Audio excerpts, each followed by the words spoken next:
하겠습니다. 오늘 우리에게 주시는 하나님 말씀은 사도행전 27장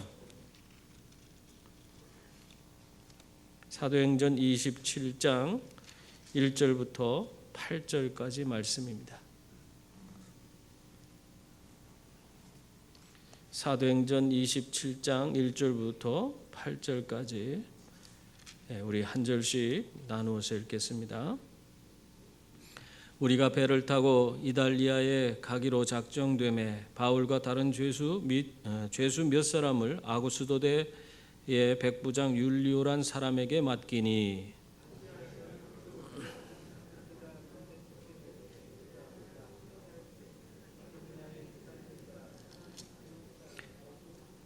이튿날 시돈에 되니 율리오가 바울을 친절히 대하여 친구들에게 가서 대접받기를 허락하더니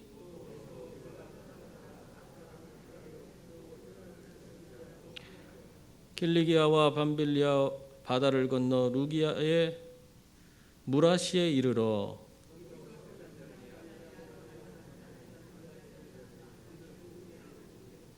배가 더디가 여러 날 만에 간신히 니도 맞은편에 이르러 풍세가 더 허락하지 아니하므로 살몬의 앞을 지나 그레데 해안을 바람막이로 항해하여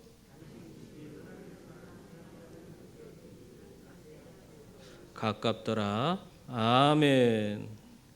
이 말씀으로 우리에게 은혜 주실 줄 믿습니다.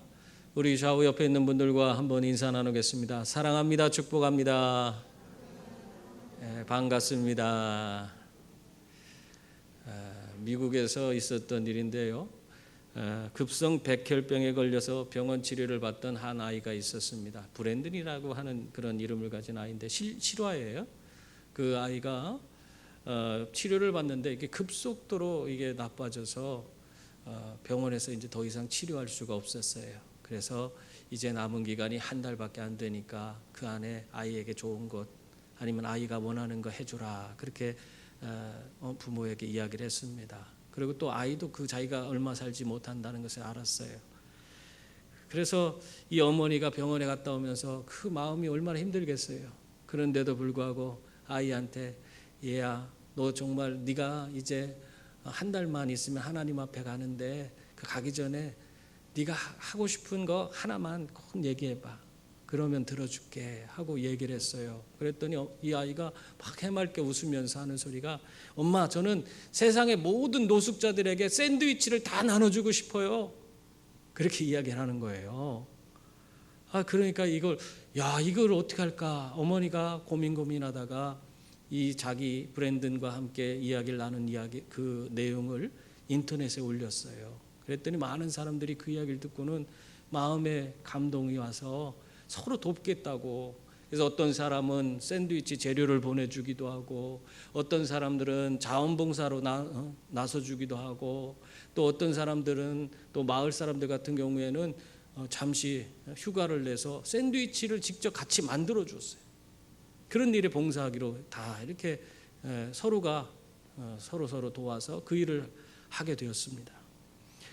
정말 그래서 이 일이 이루어지는데 정말 4,000개가 넘는 그 샌드위치를 만들어서 며칠 동안 한 2주 동안 그것을 나눠주기 시작했습니다. 2주 동안 만들고 2주 동안 또 나눠준 거예요. 그래서 자원봉사자들이 어마어마하게 와서 그것을 나눠줬는데 그래서 미국 각처에 있는 노숙자들에게 4,000개가 넘는 그 양의 샌드위치를 나눠줬다고 합니다. 그리고 그 샌드위치를 다 나눠준 그 다음 날에 이 아이는 세상을 떠나고 말았습니다. 그런데 이 아이가 죽기 전에 한 방송국과 인터뷰를 했어요. 인터뷰에 뭔 얘기를 했냐면요. 그 아이가 이렇게 얘기했답니다. 2주 동안 저는 정말 행복했습니다. 그토록 바라던 내 소원이 다 이루어져서 너무너무 좋았어요.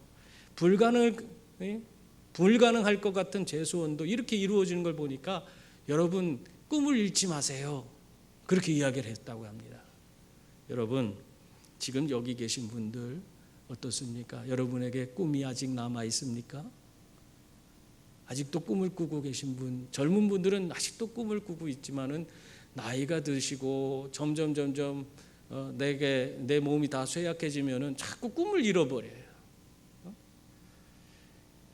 근데 사실상 우리가 꿈을 나이가 들었다고 해서 꾸지 못하는 건 아니에요. 성경에 보면 요엘 선지자가 이렇게 얘기하고 있습니다.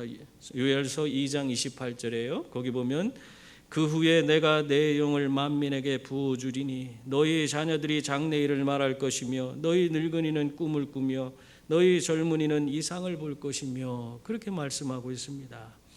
주의 영이 임하게 될 때 모든 이들이 다 꿈을 꾸게 된다는 거예요. 어린아이들도 젊은이들도 노인들도 다 꿈을 꾸며 정말 하나님 주신 그 비전에 사로잡혀서 살게 된다, 그 말씀을 하고 있는 것입니다.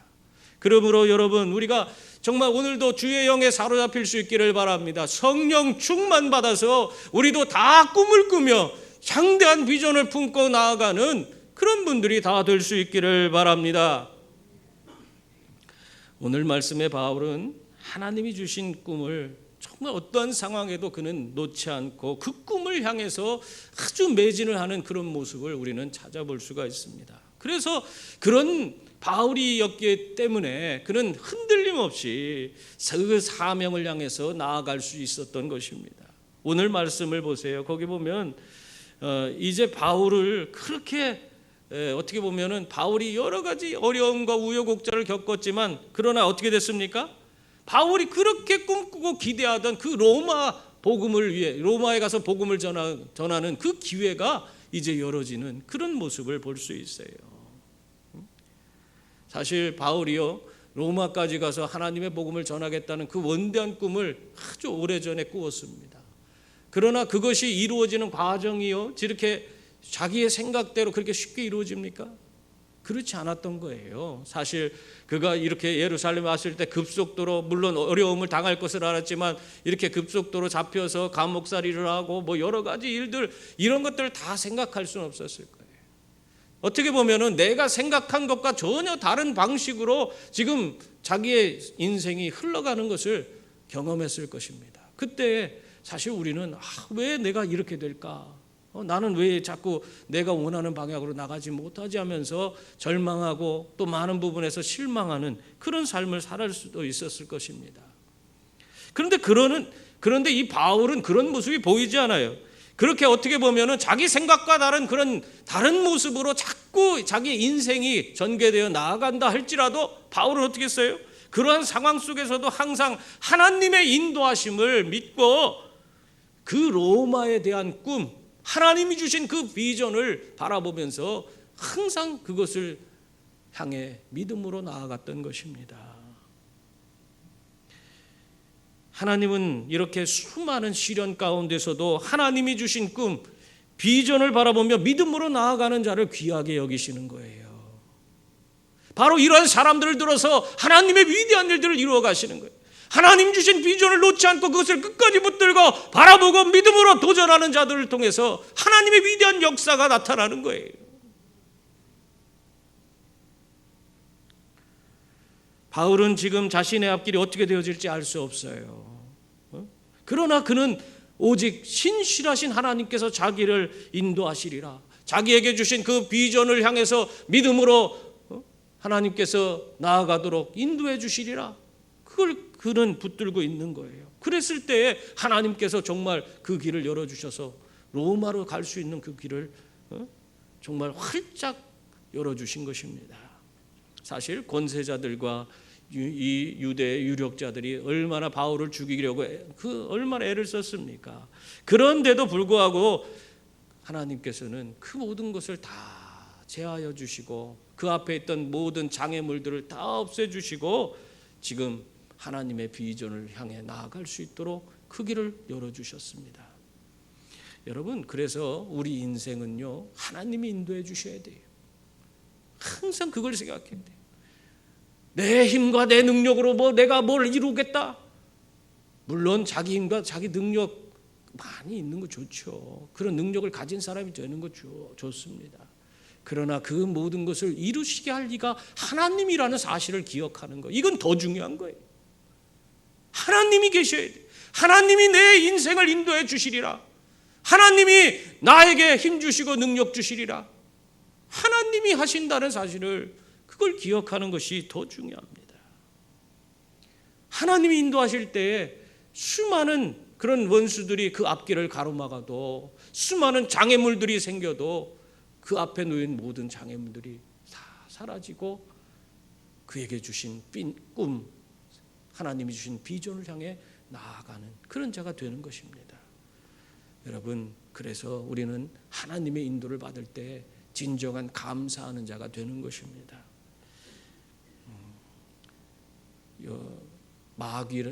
마귀가요, 요셉을 얼마나 괴롭혔습니까? 여러분, 성경에 보면은 마귀가 요셉을 그냥 형제들로부터 시기를 받게 하고 결국에는 그가 종으로 팔려가게 만들고, 급기야는 그 종살이도 제대로 못하게 해갖고 감옥살이에 하는 그런 처지까지 떨어지게 했어요. 그러나 그 속에서도 하나님의 인도하심을 굳게 믿고 하나님 바라보던 요셉을 하나님께서는 어떻게 하셨어요? 그 감옥에서 건져내서 애굽의 총리로 삼으셨어요. 그 인생을 완전히 바꾸시고 변화시키고 하나님의 위대한 인물로 사용하셨습니다. 모세는 어떻습니까? 모세도 자기 혈기로 말미암아 자기가 뭔가 위대한 일을 하려고 혈기 부리다가 결국에는 사람을 죽이고 쫓기는 신세가 돼서 애굽의 왕자가 그 자리를 잃고 광야에 떠드는 그 거렁뱅이와 같은 삶을 살았어요. 그래서 결국에는 그 광야의 목자의 집에 얹혀 살면서 그 목동이 됐잖아요. 40년 동안 아무것도 할 수 없는 그런 아주 정말 인생에 자기 스스로 떨어질 데가 없는 데까지 떨어진 그런 인생의 모습이 됐어요. 그런데 하나님이 그러한 모세를 찾아가시고 만나주시고 그 인생을 인도하셔서 어떻게 하셨습니까? 애굽에 있는 그 모든 동족을 이끌고 출애굽할 수 있는 위대한 지도자가 되게 해주셨습니다. 하나님이 인도하시는 인생이 될 때 그 삶이 달라지는 거예요. 그러므로 우리가 하나님의 인도를 받는 그런 사람이 된다는 것, 그것만큼 우리가 복받은 인생이 없는 것입니다. 하나님께서는 우리의 인생을 인도해 주실 때 우리의 인생을 가장 좋은 길로 인도해 주시는 줄 믿습니다. 주님께서 인도해 주시는 곳은 바로 그것은 생명의 길이요, 구원의 길이요, 영생의 길이고, 그것은 하나님의 은혜와 복이 임하는 길이 되는 줄 믿습니다. 그래서 우리는 하나님의 인도함을 받으면 매일이 기쁨이요 감격이 되는 거예요. 어떠한 시련이 다가온다 할지라도 어려움 가운데서도 기뻐하고 감사하고 우리가 하나님께 영광 돌리며 살 수 있는 것입니다. 여러분, 오늘 우리도 감사할 수 있어요. 오늘 우리들을 하나님께서 붙드셔서 또 이렇게 인도해 주셔서 오늘 우리가 예배자가 될 수 있도록 만들어 주셨잖아요. 하나님의 그 손길을 붙들고 사는 자, 하나님의 인도하심을 받는 자, 바로 여러분이 하나님께 복받은 자들인 줄 믿습니다. 오늘 말씀의 내용을 통해서도 하나님께서 바울을 로마로 인도하셔서 처음 어떻게 보면 그 로마로 인도하시는 그 과정 가운데서도 하나님께서 이 바울을 아주 세밀히 그 하나하나 준비하셨다는 사실을 알 수 있어요. 그러면서 야, 하나님이 이런 분이시구나. 우리가 그것을 깨닫고 감사할 수 있도록 만들어 주십니다. 오늘 1절 한번 말씀 보세요. 1절에 보면은 우리가 배를 타고 이달리아에 가기로 작정되매 바울과 다른 죄수 몇 사람을 아고스도대 백부장 율리오란 사람에게 맡겼다. 그렇게 기록하고 있습니다. 여러분, 하나님은 좋은 사람을 예비해 두십니다. 그의 하나님의 주신 그 비전을 쫓아서 믿음으로 사는 그 사람들의 앞길에 좋은 사람을 예비해 주시는 거예요. 이 백부장 율리오를 하나님은 바울을 위해 예비해 두셨습니다. 바울은 사실 죄가 없는 사람 아니에요? 실상은 죄가 없는 사람이지만 그가 로마 법정에 상소를 했기 때문에 죄인 아닌 죄인의 몸이 될 수밖에 없는 거예요. 그래서 다른 죄인들과 같이 그들과 같은 무리로 취급받으면서 로마까지 길을 떠나야 하는 그런 신세가 되었습니다. 여러분, 이 시대의 모습을 그려주고 있는 여러 가지 영화들이 있어요. 여러분, 그런 영화를 한번 보셨어요? 거기에서 죄인들을 어떻게 다루는지 여러분 보셨습니까? 여러분 많잖아요. 뭐 이때 당시에 포바디스라든가 배너라든가 뭐 여러 가지 영화들이 있어요. 그건 로마 군사들이 이 죄인들을 다루는 거는 이건 인격적으로 대해주는 것이 아닙니다. 인간 취급해주지 않아요. 짐승보다도 못한 그런 모습으로 그를 얼마나 험하게 대하는지 몰라요. 지금 그런 대우를 받아야 되는 그런 죄인의 모습으로 바울이 끌려가고 있는데, 그런데 하나님은 이 율리오라는 백부장을 바울이 만나도록 하셔서 어떻게 했어요? 많은 부분에서 정말 자유를 누리게끔 그렇게 해주셨어요. 3절 말씀 보세요. 3절에 보면은 이렇게 말씀하고 있어요. 이튿날 시돈에 되니 율리오가 바울을 친절히 대하여 친구들에게 가서 대접받기를 허락하더니, 그렇게 말하고 있어요. 이 아드라무테누에서 배를 타고 시돈에 당도했을 때 이 율리오가 바울에게 어떻게 했다는 거예요? 자유를 줬다는 거예요. 가서 친구들 만나서 대접받고 좀 놀다가 와라. 한마디로 말하면 그렇게 자유를 줬다는 것입니다. 제가 아마 율리오라고 하면은 그렇게 하지 못했을 거예요. 여러분, 내가 많은 죄수들을 이끌고 가면서 그 죄수들을 로마까지 이송을 해야 되는데, 그 이송할 때 혹시라도 하나라도 그 죄수가 도망간다든가 하면은 그 책임을 누가 져야 돼요? 그 백부장인 율리오가 져야 되는 거예요. 그렇기 때문에 그 책임을 자기가 져야 하는데, 만약에 이 바울을 풀어줬다가 그 동료들이 바울을 몰래 빼돌려서 딴 데로 가버리면, 그러면은 이 모든 책임을 백부장이 대신 져야 되는 겁니다. 저 같으면 이럴 때 못 보낼 수가 없을 것 같아요. 마음대로 가서 친구들에게 대접받고 오라, 네가 가서 대접받고 오라, 이렇게 얘기하지 못했을 것 같아요. 그러지 말고 너 여기에 있으면서 그 사람들 오라고 해라, 내가 보는 앞에서 만나고 여기서 대접을 받아라, 이렇게는 얘기할 수 있을 것 같아요. 그런데 그러지 않았어요. 바울을 풀어주고 가서 친구들에게 대접받고 오라. 이 대단한 거예요. 왜 이렇게 할 수 있었는가 고민을 해봤어요. 여러분 생각해 보세요. 바울에게 율리오가 친절을 베푸는데 어떻게 이렇게 친절을 베풀 수가 있을까? 이 하나님의 은혜 아니고는 안 됩니다. 뿐만 아니라 바울이 그만큼 이 율리오에게 신뢰가 되는 그런 사람이었다. 여러분, 예수 믿는 사람은요, 다른 사람들, 특히 세상 사람들에게 신뢰, 믿음을 주는 사람이 되어야 합니다. 근데 오늘날 우리 예수 믿는 사람들이요, 신뢰가 다 땅에 떨어져 버렸어요. 너무나 이 예수 믿는 사람들이 너무 이기적인 사람들이 많아요. 우리는 주님께서 자신의 몸을 희생하시면서 우리에게 구원을 주시고 그 엄청난 사랑 가운데서 구원해 주시어서 오늘 우리들을 이 자리에 있게 해주셨는데, 그러면서 주님께서 또 우리에게 뭘 가르쳐 주셨어요? 주님처럼 가서 주님께 받은 사랑으로 다른 이들을 사랑하라고, 그들을 섬기라고 그렇게 가르쳐 주셨는데, 우리는 세상 사람들을 얼마나 섬깁니까? 섬기는 것이 아니라 우리는 세상 가운데서 대접받으려고 그래요.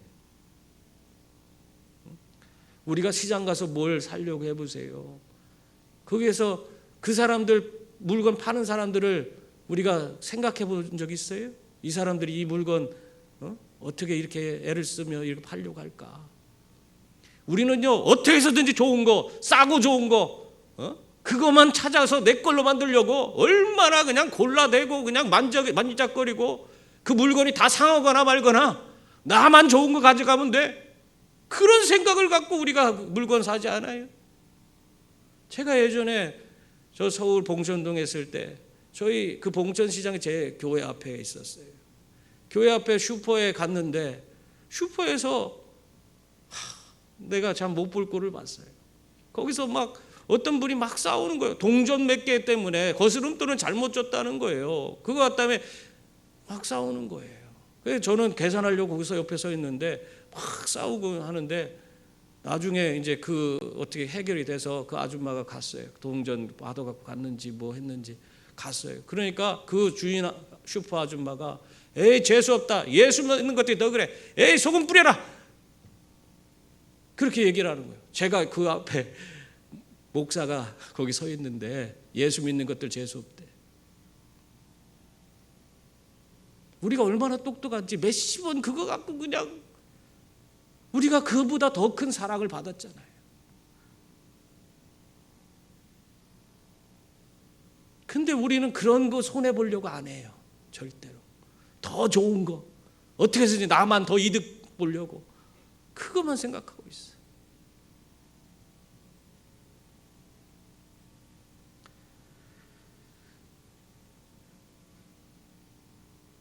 이 바울처럼 우리는 다른 믿지 않는 사람들에게도 신뢰가 되는 사람이 돼야 돼요.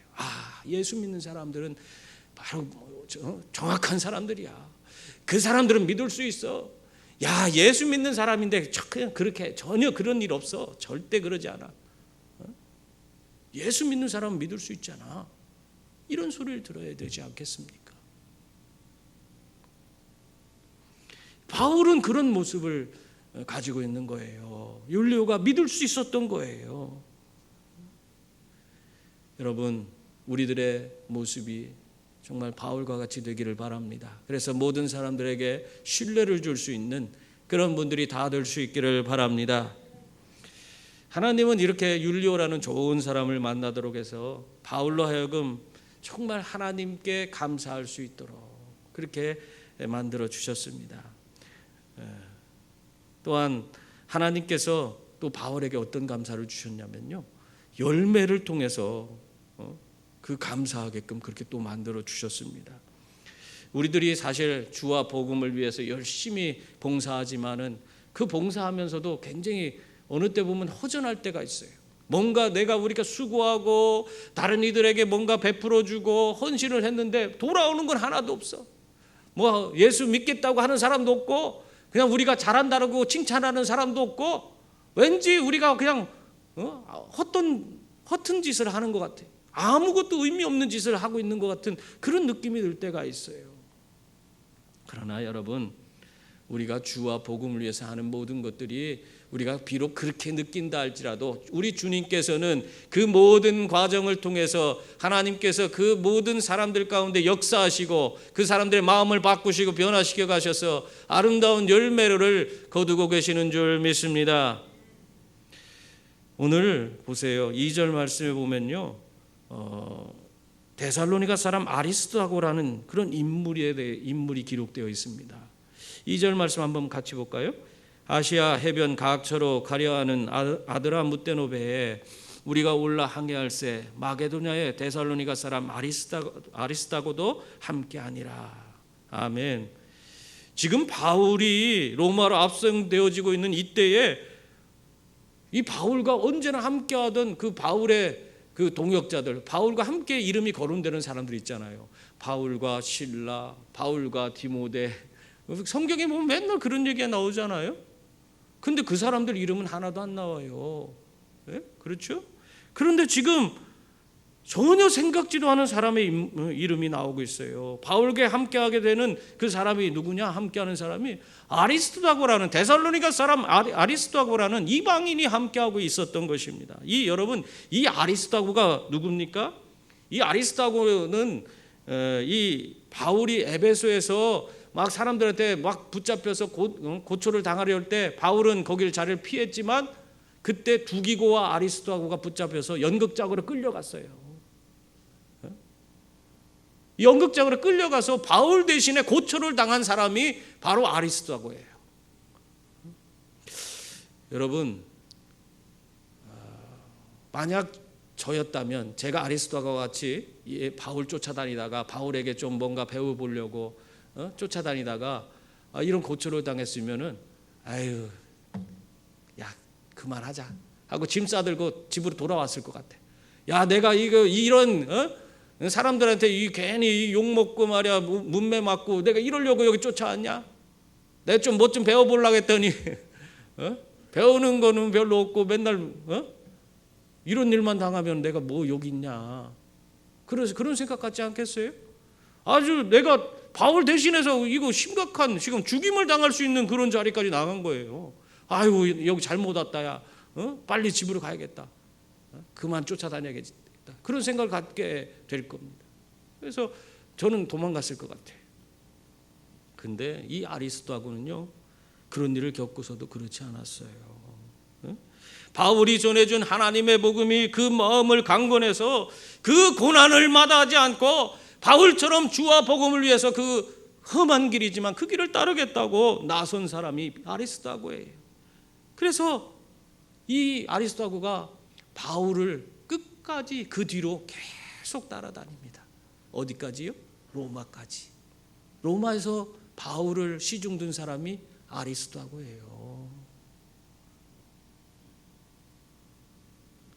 여러분, 바울이요 이러한 제자를 만나게 됐을 때 생각지도 않았던 자기의 복음을 듣고 변화돼서 귀한 복음의 일꾼이 된 이 아리스도아고를 바라보았을 때 자기처럼 생각하고 자기처럼 그 주와 복음을 위해서 헌신하겠다고 그 고난도 마다하지 않고 지금 뛰어드는 이 제자를 봤을 때 얼마나 그 마음이 뿌듯하고 기쁘고 하나님 앞에 감사했을까 한번 생각해 보세요. 예전에 저에게도 사랑하는 제자가 있었어요. 그래서 이 제자가 너무너무 사랑스러워서 얘랑 나랑 같이 살아야겠다 해서 방을 얻어서 유성에서 방을 얻어서 같이 산 적이 있어요.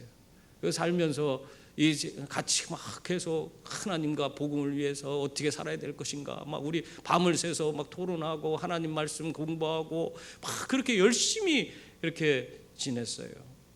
그런데 그렇게 지내다 보니까요, 내 제자와 저와 생각이 똑같아져. 하는 행동도 비슷해. 모든 것이 같아져요. 야, 그러면서 그 모습을 그가 성장해가고 그가 정말 주님의 그 복음을 위해서 헌신하는 위대한 제자로서 그 모습으로 성장해가는 그것을 볼 때 너무너무 기쁘고 너무너무 감사하게 되더라고요.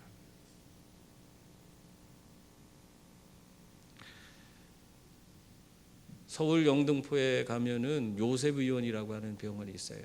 이 병원은요, 선우경식이라고 하는 영등포의 슈바이처라고 불리는 그 선생님이 운영하시는 병원이었습니다. 이 병원은요, 돈이 없어서 제대로 진료받지 못하는 사람들 오면 공짜로 병을 진료해 주는 그런 병원이었어요. 그래서 이분은 정말 그곳에서 선우경식 원장님이 그 평생 그냥 사람들 돌보면서 그냥 어떻게 보면은 그 사람들을 위해서 헌신적으로 그렇게 살아간 그런 병원이었어요. 근데 어느 날 이 원장님이 결국에는 평생 할 수 없잖아요. 이제 결국 그 병에 걸려서 이제 병에 걸린 건 아니고 돌아가시게 돼서 병원에 이제 병원이 이제 문을 닫게 되겠구나. 사람들이 그렇게 생각을 했어요. 원장님이 안 계시는데 이게 되겠냐. 그래서 다 고민을 하고 있었는데 그때 어떻게 된 줄 아세요?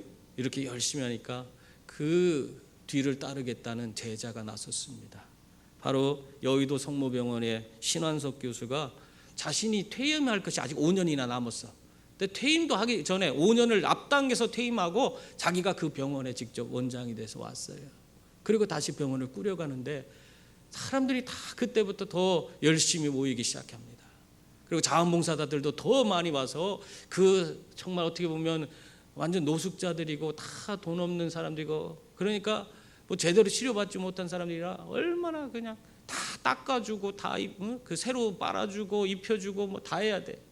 그러니까 그런 자원봉사자들이 엄청 많이 오히려 이전보다 더 많이 모이게 돼서 그 요셉 의원이 활성화됐어요. 참 선우경식 원장님이 그걸 봤다면 굉장히 기뻤을 거예요. 그러니까 이렇게 어떻게 보면은 자신이 뿌린 그런 하나님의 복음의 씨앗이 싹이 트고 열매 맺어 그것이 잘 자라서 다시 그것이 돌아올 때 얼마나 기쁜지 몰라요. 지금 여러분 하나님께서 귀한 열매를 여러분에게도 허락해 주실 줄 믿습니다. 그래서 정말 하나님이 주시는 그 기쁨을 여러분도 누리고 살아가는 그런 분들이 다 될 수 있기를 바랍니다. 그리고 또한 오늘 이 말씀 가운데서 감사할 부분을 또 하나 보여주시는데 정말 어떻게 보면 인간의 연약함을 깨달아서 하나님을 더 의지할 수밖에 없도록 그렇게 해주세요. 그래서 감사하게 만듭니다. 4절에 보면은 또 거기서 우리가 떠나가다가 맞바람을 피하여 구브로 해안을 의지하고 항해했다. 맞바람이 불었어요. 또 7절에 보면 배가 더디가 맞바람이 부니까 갈 수가 없는 거죠. 지금. 그래서 여러 날 만에 간신히 니도 맞은편에 이르러 풍세가 더 허락지 아니해서 간신히 어디에 도착했어요? 미항이라는 곳까지 갔어요. 8절에 보면 그 말이 있죠. 그러니까 굉장히 어렵게 이들이 항해를 해 나갔습니다. 여러분, 이 모습을 통해서 우리가 뭘 느낄 수 있어요? 사람이 아무리 많은 지식과 능력을 가지고 있다고 하더라도 이 하나님 만드신 자연 앞에서 아무것도 아니란 사실을 깨달을 수가 있는 것입니다. 거센 비바람 앞에서 커다란 고목나무가 뿌리째 뽑혀 뒤집어지는 거 우리가 보잖아요. 비바람에 그냥 엄청난 큰 산이 무너져 내리는 거 보잖아요. 그런 것을 볼 때 그 우리의 모습이, 그런 자연 앞에서 우리의 모습이 얼마나 초라합니까? 얼마나 연약한 존재입니까? 지금 바울이 탄 배는요, 계속해서 서쪽을 향해서 가야 되는데 맞바람이 불어서 가지를 못하는 거예요. 그러니까 이 사람들이 정말 애를 쓰는 거 가려고. 얼마나 이 사람이 배에 대해서 전문가겠습니까? 그 큰 상선들이에요. 거기다 배에다가 엄청난 짐을 싣고 사람도 몇백 명씩 타는 그런 엄청난 큰 배를 이끌고 가는 사람들이에요. 이런 사람들이 배에 대해서 전문적인 지식이 없겠습니까? 그 배를 잘 운행할 수 있는 능력이 없겠습니까? 다 갖고 있어요. 지식과 능력이 다 있어요. 그럼에도 불구하고 자신들의 힘으로 안 된다는 사실을 깨닫게 하는 거예요. 그래서 우리는 내 자신을 의지하고 나는 나만 의지하고 내가 내 힘으로 다 할 수 있다. 그런 사람들이 있어요. 그런 사람 참 어리석은 거예요.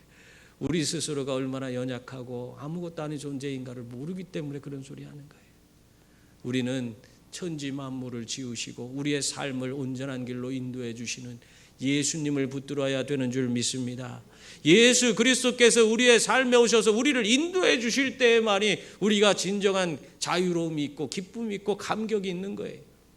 우리의 삶이 제대로 된 길로 나아갈 수 있는 것입니다. 여러분, 예수님께서 그 갈릴리 호수에서 거센 바람이 불어서 그 배가 뒤집혀질 위기의 상황에서 어떻게 하셨어요? 주무시다가 나와서 바람과 바다를 향해서 잠잠하라, 고요하라 한마디 하시니까 어떻게 됐어요? 바람과 바다가 일시에 잔잔해지더라. 성경은 그렇게 우리에게 들려주고 있습니다. 말씀 한마디로 바람과 바다를 잠재우실 수 있는 분이 바로 우리 주님이세요. 여러분의 인생에 거센 풍랑이 인다고 할지라도 그 거센 풍랑을 말씀 한마디로 잠잠케 하실 리가 바로 우리 주님이신 줄 믿습니다. 그래서 주님의 인도를 받아야 되는 거예요. 주님이 우리와 함께 해야 되는 거예요. 그래서 우리는 주님이 함께 하시면 두려울 것이 없는 그런 삶을 살아가게 되는 것입니다. 수마트라 정글에서 열심히 선교 활동을 하는 형제가 있었습니다. 이 형제가 거기서 하는데 거기는 모슬렘들도 있고 그냥 믿지 않는 사람들, 원주민들도 있고 그래요. 근데 항상 이 일을 하다 보면은 강을 건너가야 되는데 강에 다리가 없어갖고 거기를 잘 건너가야 되는데 악어가 있어요. 악어가. 그래서 이 청년이 항상 거기 다리 그 강을 건널 때마다 이게 참 두려움이 있는 거예요. 악어떼가 있으니까. 그래서 조심조심 그날 한 날도 물건을 가지고 건너편을 건너가야 돼서 조심조심 건너가고 있는데 아니 악어떼가 막 몰려오는 거예요. 그러니까 주변에서 그 모습을 지켜보고 있던 모슬렘들과 거기 있던 원주민들이 막 비웃는 거예요. 야, 저놈 죽었다 이제. 저 예수쟁이 죽었다 하면서 막 웃었어요. 그러니까 이 청년이 너무너무 두려우니까 하나님께 기도했어요. 하나님 어떡합니까? 하는데 그때 번뜩 말씀을 주셨어요. 마가복음 16장 18절 말씀을 주시는데 그 말씀을 떠올리면서 그때 이 악어들을 향해서 그 청년이 담대하게 미쳤습니다. 악어들아, 예수의 이름으로 명하노니 물러가라, 물러가라. 그렇게 외쳤어요. 그랬더니 악어들이 갑자기 막 달려들다가 그냥 슬금슬금 다 도망가 버렸어요. 악어가 사람의 말 알아들을까요? 하나님께서 하신 거죠. 그 강둑에 있던 원주민들과 모슬렘들이 그 모습을 보고 깜짝 놀랐어요. 와, 이게 뭔 일이냐? 진짜다. 진짜가 나타난 거야. 그래서 그걸 직접 경험한 그 강둑에 있던 원주민과 모슬렘들이 그때 다 예수 믿고 변화됐다고 그래요. 여러분, 하나님을 의지하는 자들은 하나님이 지켜주시는 줄 믿습니다.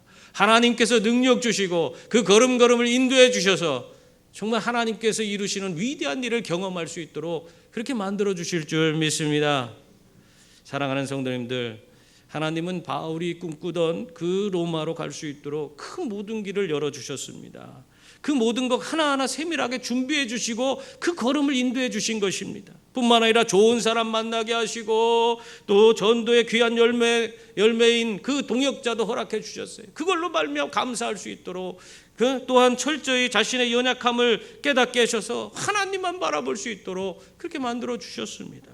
그래서 우리들은 이러한 과정을 통해서 늘 하나님을 감사하고 하나님께 영광 돌릴 수가 있는 것입니다. 여러분, 바울만 이렇게 해주는 게 아니에요. 오늘 우리들의 삶도 마찬가지. 하나님께서 오늘 우리들의 삶에도 오셔서 우리들을 지켜주시고 인도해 주시는 줄 믿습니다. 우리에게 귀한 사람, 좋은 사람 만나게 해주시고 귀한 열매도 주시고 또한 우리의 연약함을 깨닫게 하셔서 하나님을 의지할 수 있도록 만들어 주셔서 하나님이 인도해 주시는 사람, 하나님의 능력이 임하는 사람, 그런 귀한 위대한 그런 하나님의 사람을 오늘도 세워가시는 줄 믿습니다.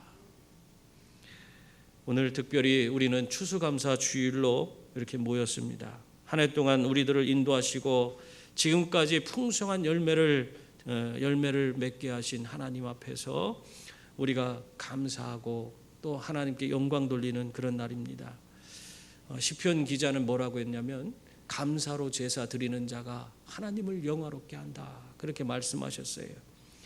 우리를 인도하시는 하나님의 그 큰 은혜를 기억하고 하나님 앞에 감사하는 분들이 다 될 수 있기를 바랍니다. 그래서 하나님이 주시는 그런 풍성한 은혜를 누리시고 그분의 인도하심 가운데에서 진정한 하나님의 위대하심 그런 능력을 경험하며 승리하시는 분들이 다 될 수 있기를 주님의 이름으로 축원합니다.